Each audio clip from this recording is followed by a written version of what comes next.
Hey everyone, in this tutorial, I'll show you how to add music in Audacity in 2026.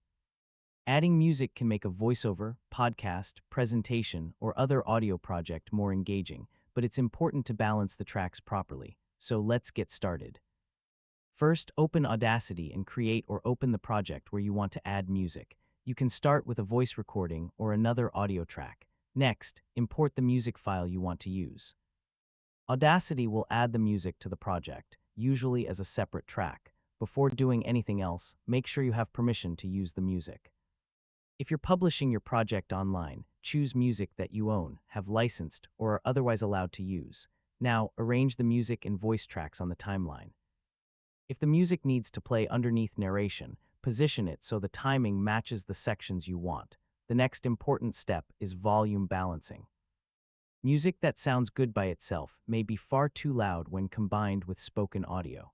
Select the music track and lower its volume until the narration is easy to understand. Play the voice and music together rather than adjusting them separately. You can also trim the music to match the length of your project. If the track is longer than needed, select the extra section and remove it carefully. For a smoother beginning or ending, use fade in and fade out effects. These can prevent the music from starting or stopping too suddenly. If the narration becomes difficult to hear when the music plays, reduce the music volume further. Background music should usually support the voice rather than compete with it.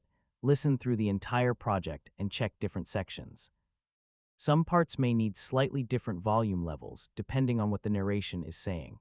When everything sounds balanced, save the Audacity project.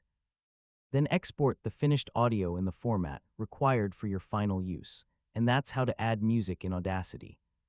Import a properly licensed track, position it under your audio, balance the volume, trim it, add fades, and review the complete project.